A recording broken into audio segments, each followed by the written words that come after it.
why chol dang mal tede e dang wal ngwan man mo galo yala dwal ala man mo gadi sis ala katot ala man mo galo man mo di welcome biare kamal te la ngadit division 20 mala so enerian dia ai let me did yen mala dear chain and tina katinka pro line dear brother. Wow, I'm so proud of you. She and the lower she fulfill in wood for mala jigang ya jen ga nu ne na mo ni dia lo kon check ron ko bu pro line cha bukulo we ka e kon division 20 do na roll ka social media no o kon di kur Lama Paul Choka we front line. Thank you, Shilan Magala. You make me proud. And Mugalo, and did in the channel. What man Mugalo, and we did quite young, my dear brother, my big bro, my and we did change your and the Anora Kamal Shala 122. Barake update dito the Kamakon. Teramba no Rajiram Shingle Queza. Takon ka update ita to go roba kam kon ke nyam che ndia ner ka yo ya wa mala kuido arana la kuido ngolei counties kono kono tele kur ka jongole malka ci ga bur kamal ci roy ka ne content kono te ka front line ner ka ye kana lo ner ka ye kana ma dire kan cha la go male kana kono bum ne tet ne kel ka ye ka te la da ba ka support ngun yana ka dup dia tin kono la yen ka je nyin kun dia la kono la ka media ding nei ka te la dia na long ka ta na en kwai chom ne je chom yana ne ka ka kui ka mi che ka wona cha ner cha ngun rei do aran tarbika ala we dia na ga de na ga ka cha ma le cha ngun tin wan ba ben ka la kono go ro ba la kon kenya ma le mi di de long chane ngai go chata maton mashura lat mananda ito aran ka ulang dio tematon mashura lat kan ide kon chal ke jikume cha ne kon cha kap korokan che kama ngai kon dia le go kan ide kon chal ke jikume ta metin kon lat ke ken lat ke je ken go jen gor kan je punyen wan gwamete kai go chi gwamete kai cham nori ba jikien ba ka moy kariyo ko gwalan to da werun te ka kor maton mi shiro da lat ka ma ji kume kana nei de kono kwali choli ji ayu ka result ga kan ga barare la go jen men cha nyoko me chop ka kan ti an sha la go cha na nyoko po badro ina ne cha la ngai nei de kon te pin ya ga yo da ka ken cha la ra ken o che bok pol na a wa che bok pol na la ne ja hallelujah men ba ko la yen ga bur be jiu go chet ka meda ne chiang ai ne ko nin te kon go jen chai ja ka ji mar dun la kor me chi kon tin kon mer ko me tin ta me tele me bana la da nan she jane bana ko ngai ni je go kon cha kon lon ka ku cha kon lon ku kara mate kel ka ne de kon chal ke ji ko mo jen tele pal ba yeli ma go ga tin kon ti ka ye te ka bari mi che ka de cha la do ru na mandan ti mama mwal di alba nyoga kan ye kai chu mo go te ga nei de kon ka ji yara waya ga tare a gwani dia la kon di yentin pinchie ne te ya ga kon aka wa gwada dia ko kana ta malat ka kana yar chet ka rina na tala di ci bok yo gwade ne kula pal gwana na te de ne takatin wa goro gwan te cha takatin ko di ko ngai je gwa go giran mala jamo ka tasira agadu ka jen korona na ce yinta pan ala go jen po ne che gor ne de kon la de chenga mala kaya gal gor ne jay go tela ay go mgor ki ka melen ngena wana mami kuna nwan ga jare lo ka mena la yena lin cho pon na ka jog na cho pon na ka ni cho pon la ka wen la wa gor gwan te cha ta ka te kana mo ajena na mo kon ka tasir ma dire long e mi she ka wono ko go chana ko ngai ko ma go jena na la de mite ka gwa mo da ka katin especially rai do ami cho al dor shi la ngana na dor mi di a chen sia banjo go de wona rol shi yora na da yeno tin te gat ka kwa kenda kona teka ka waya ka che diglero wajen balo ikor ka ye mono no gojena da ne dop ka ne ye cha bele bele ye tan cha be joni ya palara mala randan men bar wai tina long e dun ko be jogo gat konteka right na cha la da kanira ko cha report cha no cha la go manna ala wojen mete ka tititin da dare idiyanta mo da bai sirta la Michael da dare idiyanta mo da sirta la Michael ndu go loina wujan rai dar mashal kai nasir e wula loina wujan ka wula ko ne da ko ne cha kai jimar de mar kana yona ne ko na ka bana ngai na mo jenan de gorde la shi gen manana ki to ka community dan today en wojen encore nana cha ter cha bai ga ka min cha ngai go cha bai ga ka cha radiant cha user ka a radiant cha user kan ka re point che ki ji ko tin go ye go jen dong de mai kai mai kala ba ki go ko lo pala la go jen ki ko lo wala go woni ya community but community da na wa pala min dong den de nyoka me de lat ka kanti de ala ko na lat ka rodien pour mi chal ka ma kal kwal ta karam shi lat ma kal che moy ka jere lo ka lo go che jien ya ka jube rama ma shi lat da she la ro go an go jen point shi ma kal che jien pron line kwante tin ka joy mi dire lo ala go jen ja dwel wal ka jube shi mi chal ka nunu gumba che jien ka jube ja ka Nairobi che jien ka juba ja ka Nairobi che moy ka joy mi dire lo wa chang ngeli yo ka dia cha waka to wadel wan chara mat garga ni de ka juba wur mi chal ka tal bakir ma ya de cha waka de rin tia according to the report cha ngun ne titi ka jwal to kona chara lat bokula baro ite lar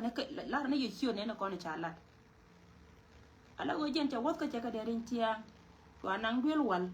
ka emergency me cha nang tin ne kan jube cha wo wo ka dore me tete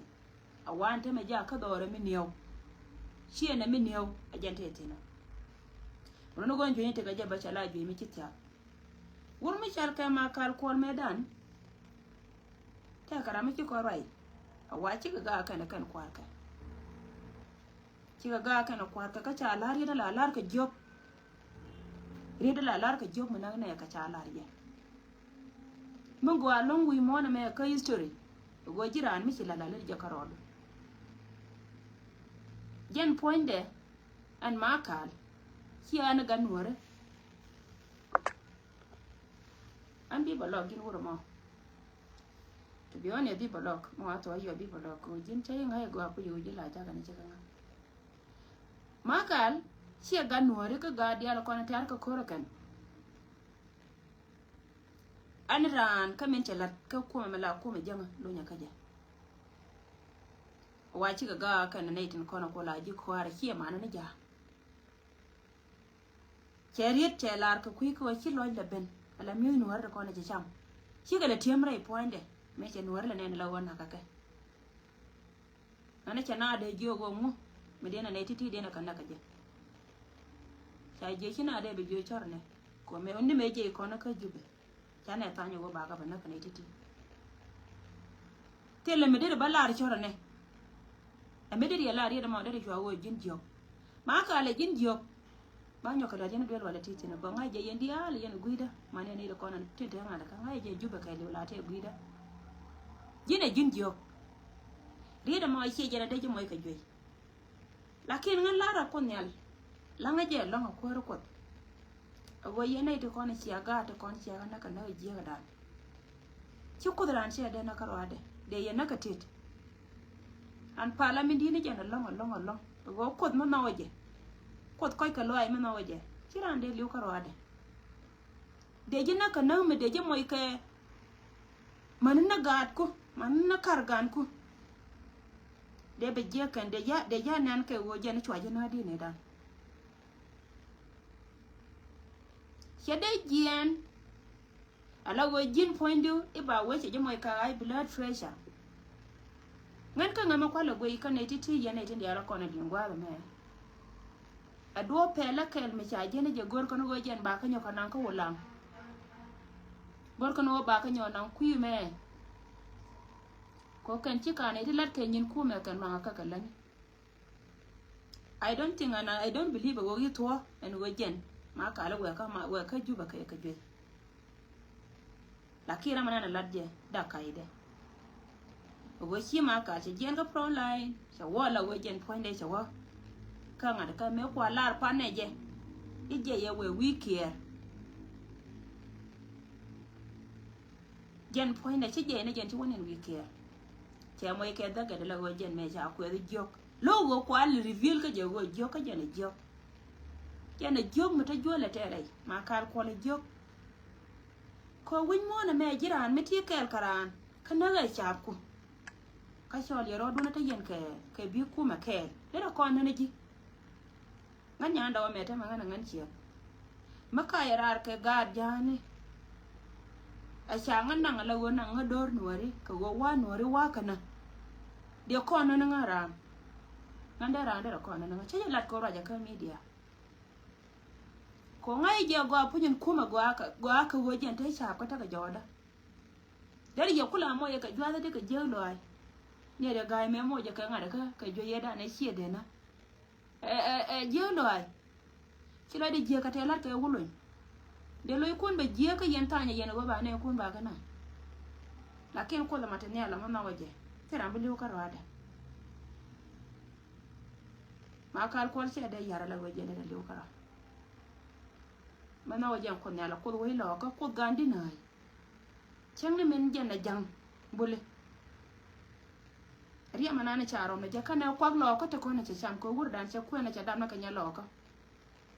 cha ku ro lo ka manan dai wei me chal ke ko be cha ku na ka nya lo ka ti ko wei lo ka min ta ka dong do ko na chi ma kal ko ka lom ka che kana la toy ka dong me chi to ka da gad bule to kon dai lo ka la toy ka dong yo chi ka to ka toy ka ja ba na ke to ko na cha la chu ko ka dai yara be ka lu ba no ma ka le jo le na ga lo ka ma ka le jo le na ga lo ka ana jin jok ma ka ne ngai ga wur jang na ma chi cho le jok cha ma ga la ngan chi le da ta la ka ja lai da ta la ka ja ko je nyol ka ja na ida kon ta ka ga wo yen te le ma ngai yen win mo na me rana dor wana ni cha ida pin je na di ni ja an cha ngai pu go ga ja na kan pan kien cha ka da ba man na puch cha ka da ba man na puch kwa cha ken kwa ka la gan ka ye ko yen mo ru kun kwa ka la bana a pal yen go yen jo yen ga ta kon chal ka ji doar me chal ka pieri e nya ga lo nya to ai ka pot ma ka ti chi la re lo ka cha ka de la gan ma la gan nore mo rai ka tong nore li be lon go e ga lo ichi jina del yena gar kor ga lwantat te kon la yen ka let ka ga juri te cha rom re lo ka nei dia la kon la roi ka se cha mi dia ka la ti gar kor ga lwa la yena de go gar kor ga lwa chi gar kor ga lwa chi gar ga lwa to wata ne la kwa je misunderstand ka nei tu ngana kan la kan we dong gar ga lwa to chi gar ga lwa to cha le gar kor ga lwa kar ya atat chi wol nyang ma te rol chi wol nyang re lo ka mi cha rom bana gondo na ni wal rol tat gar gon len wol won dawdien kan e wulo ni go cha man wulo nyo lo ma ja bada wulo ndap kan man ga da nei de kon chal ka ngad ni atat chi de lo ka me na lo ka na jana ka kan ga juri jani tin kon tre dan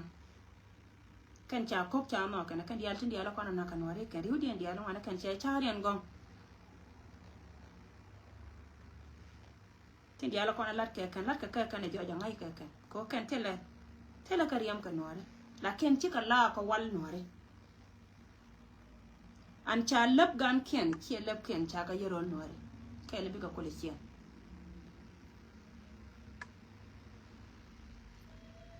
amisha plan na me e wuri janga ka chala ti da ne de kon chal ke jur gar kor galwa chi gar kor galwa gal chi gar kor galwa to chala gar kor galwa kar yam kan iri chal ke chi wol nya ka chi ndaw tot la ken chi der chi ndaw tot da tet chi ndaw tot a tet chi ndaw tot ngai je go go chi wulo ka me la del ka gadi na ge ka te kon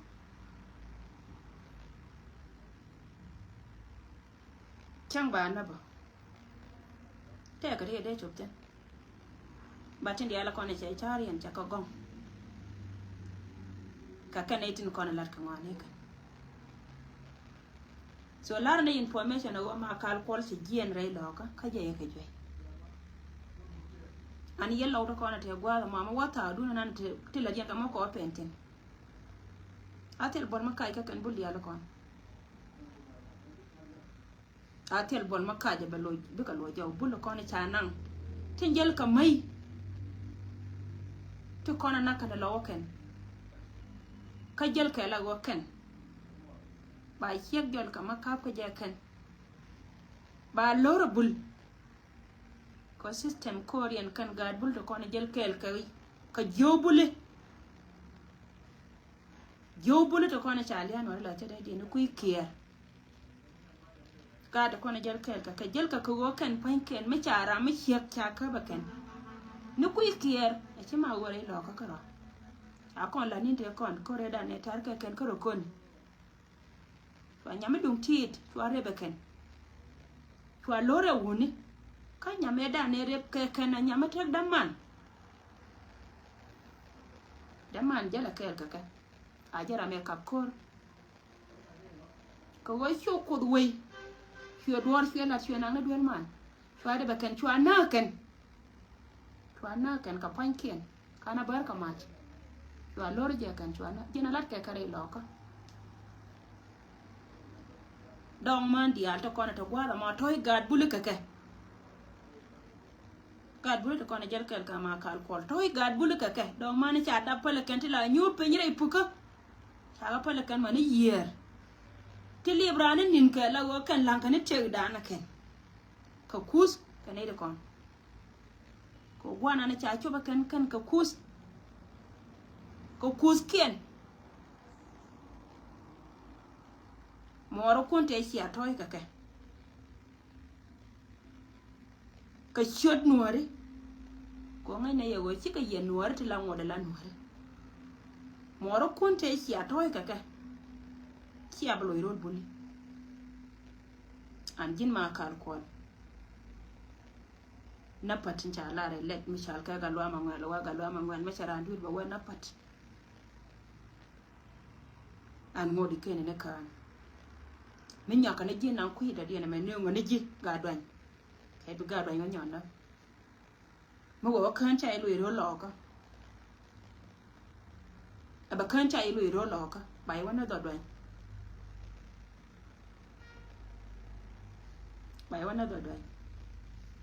so yellow lar yendi ala ro ma ka chi ji ka phone line so wo te ka jwe bat ka ngan nya ndo ngai ja gwa wo jen chi jwe gor ko no ba ko nya ko mat kene wulun ba ka nan du ma kal ko ta mane de ko na ta ka ma kal ti ta ka pa loy ka del kana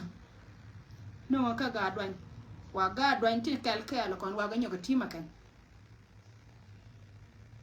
wa ga dwan ti kel kel kon wa ga nya ko tima kan jen plan yen na mo kan jwa da ti beti kan ji chene dia la kon ti sha na ja ka na kan shi ka bili wa kan dora pen goida a wani an kame chal ke nonu gumba amma kwala ni yo ki wata ebe ku median cha ngai waje pel ko kan takare kina me cha yin tuna daro kwara wiltin emente ka kel cha ngai ken ko che nyan ke yin mani pampas cha ngai ken go che cha ka dia kana ter ka kuara na malonga kiyar ka dobra na da diana ta ya kiyar ka dobra ma da diana taka ka reaction gwal ni ken dia la kon taka tin la wi sharo da rodne ban ngan cha la ye ni cha ngai da na ji kor cha bere dan che je cha ra ba nya ra ye nyin ken ka ju ani gon point en tal fa che moy ka ju mi che de lutia cha nang ka emergency cha le wa je te cha woi gwa na na te te ta ma ka je wa ya dore mi niyo mi tia ka dor ma ti je te te me chal ke nu me wa chi ben ka kenya ka yo dia go kana duwa baka ngai yana cha ne dia cha ka yan cha bala right ka yan ka ti dia lo ko ne cha yan cha right wi yan ka cha ka yan cha right kwa ja ka man na ko bra ida me dong dien ba ka gad ka lo to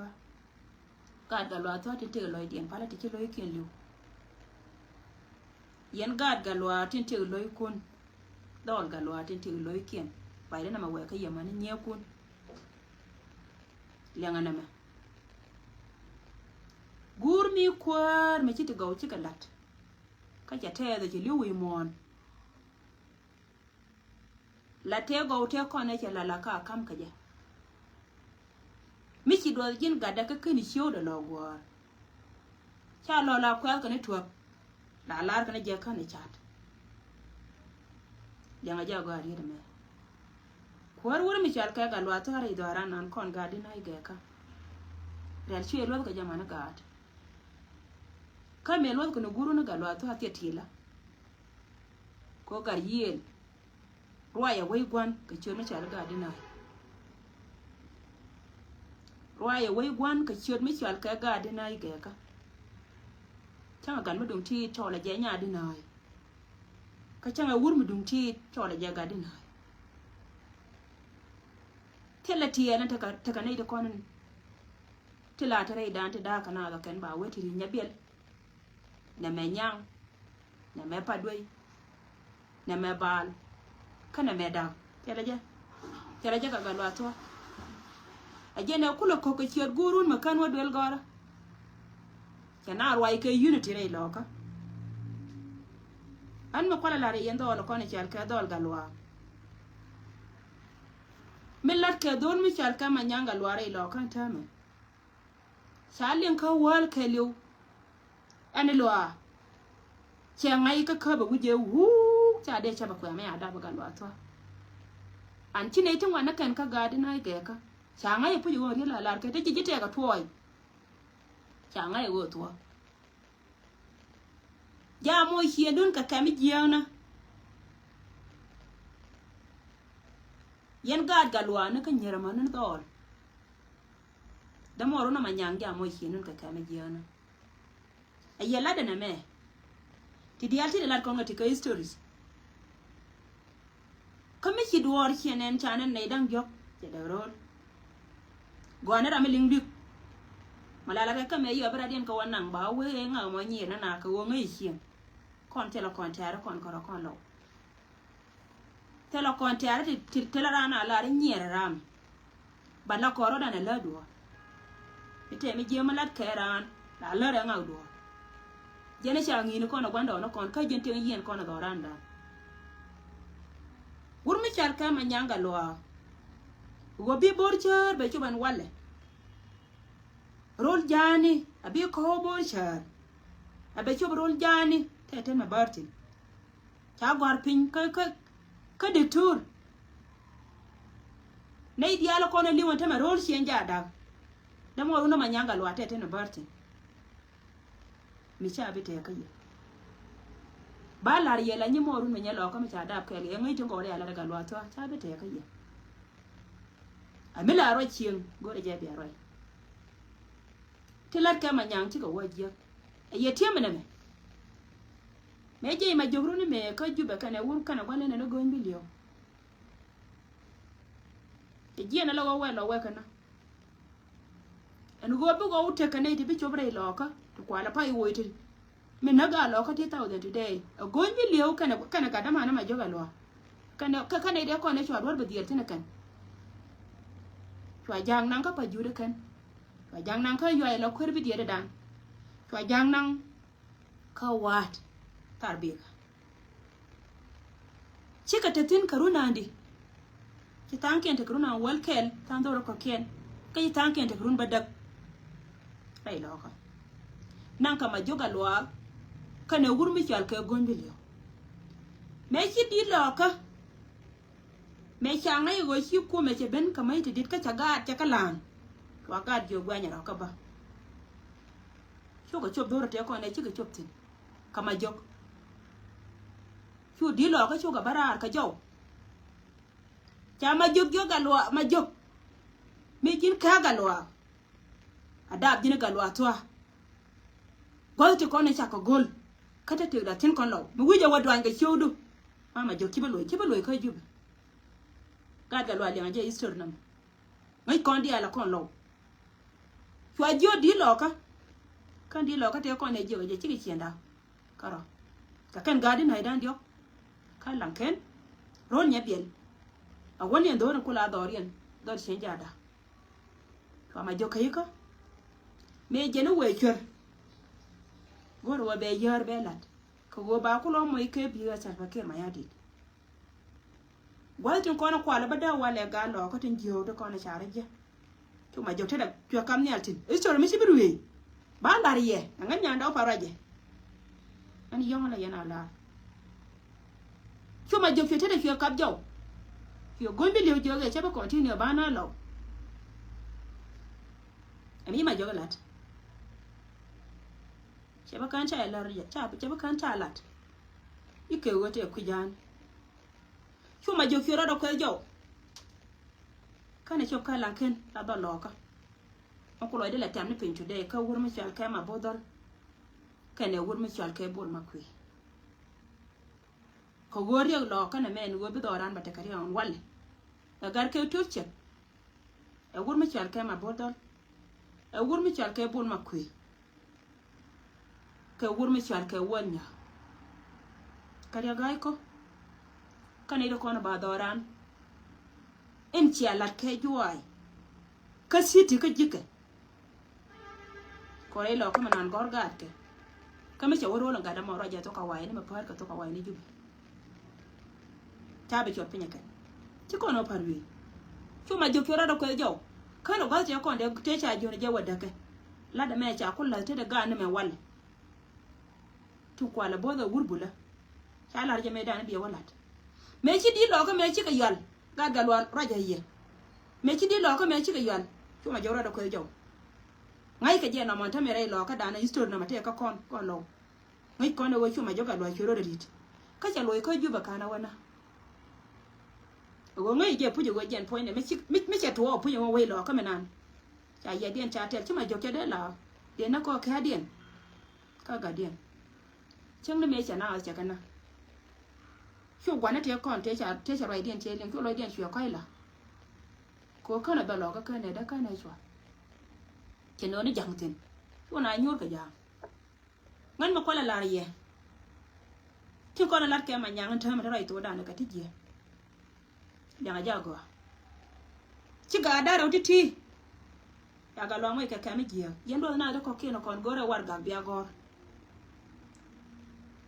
biarar ka lo nya dal ga lo are ka mina la ga jetin ka duare mo yeno go yetin ka ta me bi pamele ga lo to ke lew la pere ka mina na tetin ala ye ne go ka tiri luin ga ko tiri luin ga dori ko an ci ka biruwe yen ga ata ko ke no kon raja ka ga lo ata ko ke no kon telat ka tije especially manyang kana wadel gara rei lo ko mina na jen gwande da latin jen gwade da mi chamale da jetin ki manyang ke do che ni ne mitaka point me go an cha cha la da chui mo ada manan bera re lo ka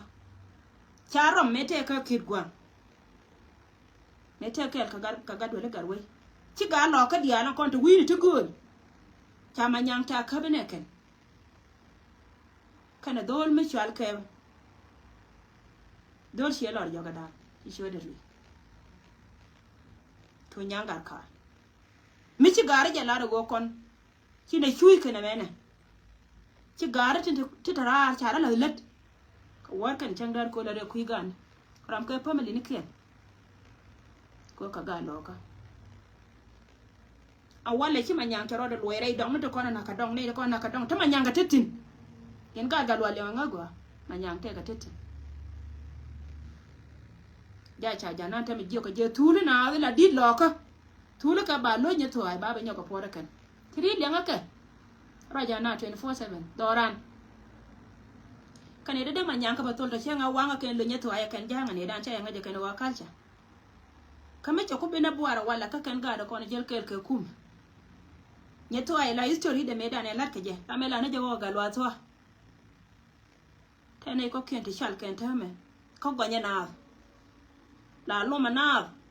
những nó gắn ngang mà ngã mẹ cho con lật cơ bor chơi mà nhang gà loa mẹ cho con lật cơ đoàn bor chơi mẹ chi bor chơi chỉ chia qua cái tết thì nó ba khó bor chơi ba cả bè quất chân đấy đó mà nhang anh dính mà nhang cả guar của ya gua ngăn nhà mày cái gì mà ngăn nhà lò co ngay ở gói gur nó gà loa thôi ngay ở gói gur nó gà loa thôi mày là loa thôi có cái gur mệt điên đây lò co gà loa thôi gur mệt điên có dân chịu gur mà là rồi cái thuốc đuôi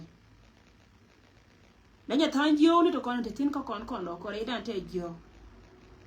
cái này là đá cái nào vậy thì dia là con là đi bà riêng là cần bập phê nó hoàn mày ngay nhiều gà gà dính chả chỉ bên nàng roll giàn model là bây giờ là gar gar loa thôi cái giang đó con dia mà bul kiên biết cái gì rồi lò có my friend thì dia là con là đi chỉ này cả ngày con này thế nan à cho gar cái history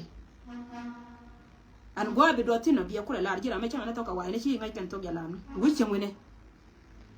roll là nó cứ chỉ là riêng giờ cho cô bị thế nó cái chả chỉ nói về này dia cô dân jin cả đây đàn này thì chẳng các gạt cả loa ai cầm bi cả loa thì cả loa lo mới cả bua today yen gạt loa thì có kiên thì con thì lôi kiên mới là liêng nào rồi lại rồi đun cái này mẹ rồi giờ cái đó mua run ko to kono la di chang tiga to go chigan mun la galo ka che de jena la go la ko na ko kala we ganya kan ajen we na we ka gonya ka ba ja la re nga me cha kon ta ka mai da ne re ko re da nga ga me agar ngwen ma ngwen ro me we jen de da ben re do ara me te me de lo nya to ai ba pwat jen te de me cha ka po de lo nya to ai ka nya to ai la na gwan go nya to ai ki ko gandul le la wani ko do ala jen de cha la nga da kama enya to ai kien ya ideal mane jin ba jin yai ngadi chi lo ga podo ma wi ganya ga lo ko ko na chara ko la chara dien ko la barre ruoba o ma jilar ne wurma chal ke ga lo atware inu hare diale chi ma wore dan kon lo ta bi lo pale me je moy ko toy ke du met ana ma toy ti la larke chi we chi da wur me chon da ji wur me chon lakin yan ga galwa da ko ken ma balar ya go me gor yene go ti dia da ti biya lo artin we ro kor ma jiyo kana manyang gore no re wargak ka shod galwa to a cha ala no re kan galwa da kata kana ite ti ne ti tatin ti don kan wa kan ta dia la to la ero do rai kamela rode tinena titilat ka rode ne bika to ka to dia to wani amto ala ne go ramu ro wani on wa ka jan gwa dun tira kwai te bika anto bite rien wa janya la ero ka to kona lat ka rode be de lo bi ne kula bara ko ne de ko ke no ko ne ne won dor galo ate na ba kula ba ka bara ka social media hey chora ga galo adi al ba ko mu de ke gore je yen biya community ya gwar warga gwara community gwara je warga ma biye nyodo go ngalwa shi go da shi jog ya manya manya jin jog ya ne go ro chal ka ngade ke jin jon lwal my dear father jin jon lwal yena gar gurne ma kal kol na yana ngai ne go go cha yimena rol barka dar kana rai bor ka shi bo bulli dore lo kama na abu ko wini botin an point en dora nani chal ke piere kiro be nyoy nyurti alar jene go gar chien ja do kono lo metin na wi tam che gar chien da do kono lo metin na wi ngai nei ke ma wa chien da wa bia da bakan chi right bina ye post kon nyanda opali ko yine len ke di alar jene go bina ye post kon nyanda opali ngai nei ka mana ga ta kono yene mane dia la kono loma ma dong dia la kono nake ke dongan kien chiete ka gan me de wajo gwan me da ne tar ka je ko kan tan dini dia bar mana ga jal ka jalien tan dini dia jal ka jalien ai lo ka menan ke liu bar kana rodien ke ka kwa kien ka ga kien rama chi jalu ma je ne chia bana yena ma kal kon dia ko lo jeni ta me go kan ta ka mai ta ka chumna ro do gure ala re jeni go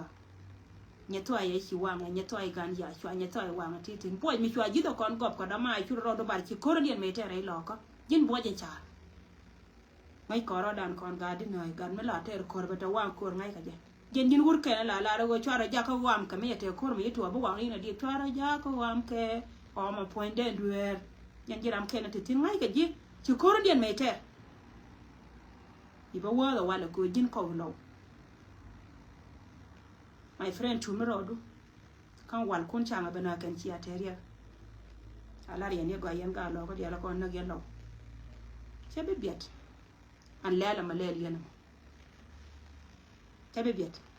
so gan ba ka yan ga lo da ko kien ko ngai je dor yan shete ke wuni ka ci ne lu re ba pal kon ta na da ko kien ci ne ga lo to lu re ba pal ba ka ye go gara war gak la re je no re go ci aroi ka je jok la ken chelo fagur mul ke logo braidun belin la reje na jena na gora balar yana ma la chom yan gad galo ya na jago an me la reje ramate lodge a gore go be royle chi ko la nyura ma ko nyura cha ba bam na dor galo akelu galo ate ma di alga te ga di ati wuni tanken ka lu ken ka launa lakin tilat ke dole chal ma nyang rei lo ko chigi jia niam pain ken ka ne da ko ne chal kai chien dun ko rodie tile da ka tin rei do aradan rame nyire ba do ra wachwa rame ngaye go rame te ga de bum be o gwan makan gwan ga da kana makan point da kana je makan point ga da point ran kana je be manyang ba gwaran waja ka yan ka je aji poch na ka mo de jila ga lo ta na ka chen ga lo chi ponchen ga lo chi ponchen ma che wala de do ya chwe la de je joj je no kwala no ne je lo chera kara me chi pi di kamera ka kana gar ko je le nya kamera me chi gar ka ngai wan chenga lu ko gurun ga lo chwa para ne real ka lu chala chede lo te kwa ga lo ta me lar je today ite ne te gonye ay mare bo ngan che barai kama bodol ko ma bodol le gam tel me de me la ke che me tok na cha de me le kama bodol dum do gon liya na ne chi ma bodol lat she ga da ne ne yen gat ji de na me queer ka social media ma ka ne ne ne ko kien she ga da ne na ke na ma bodol ga de da ne queer ji che ga da ne queer ne ne me cha man kula na tor me cha ke la ke na ma bodol kon dor nani chal ke lan ken sia nani chi dake da na cha dol wala na la dol wala rom na ko mena na jen titi loka chine te mbora la cha la de lo dol wala nan cha la de lo jen dol wala na moy dong moy lo ka dong do ko ala bana wala ma kal kolti te ka jen dol wala da mi charan che moy ko joy ba wuro ka gal ba nan ka lan ken ba do jow che te chi dor me de da gan mi chal ka loka a chang be na rol mor che de da je lakin si wur mi chal ke ma bodol si wur mi chal ke ma bodol fie bada ka kan ko da ter ke lo wala go kan ko da ter lakin kan ko da ter ko gwa de da ne che kula ngai kuna diel ka tat kana bul firo kula kuel cham firo kula bayot ka gwa mi dum ti ta gat kor juri kuna la welu na jaw chwa be je cha dor che ngar elia min te ka je ne yero la cha kwal yero do ame kwal ba ko ngoko mi lo ko to ko ne cha ro le ja ka kwal ma bodon kane dia le tima na karkien rei mo la dan cha bi nyoken che de roi ba ni ko ngai ja kana poda ni lan ken go bitin dia la ko do re nyal ba re dia na je ne da ne wang del wal fu adoro ko kien mana dukane mana bel gora tindi ko na chala ka lanken fu gala ken ko le ben twara ko kuire gar ke tor che kan e wurmi chal ke bol ma kuye tama bodol ador bada kan tela gadjanga meta redian tela gateda ka tela gadjanga ka tela gadbula tu kan ko le bada kan ke wo cha ga ko ja tela kor me cha ter ka lanken đúng mà trả tiền đồng kore ngari chỉ điều điện chỉ cái điều ngọt cái mấy lắc thế là kore mà trả tiền dân kẹo bay cả lòi đàn long dân là lúa có ngay giờ mấy chỉ cái đồng gan mà trả gan mà phía cái điện này là cái này quăng điện doai được con điện cái chỗ thằng tôi điện là con này chỉ cái đồng chỉ kiên chỉ mấy cái cá wal gà na mấy cháu quăng wal gà na chỉ là để giết thì mấy cháu được thì nó wal gà thế chú cháu cái chỗ này doai được con chỗ gan chiều này nhiều vậy thì thế là cái story cha nó cả ba parue các con này thì là bút điện cả lắm nó có thì này bị liu xong rồi này liu bảo cần video thì cha cái lên khi này các bạn ra cha cái download một is still tomorrow baka nhau kama baka repost beran kala wajeti kate ka gati ya pinju gwe kana ya kana tam cha ko kuton gor ko pinde lar karodi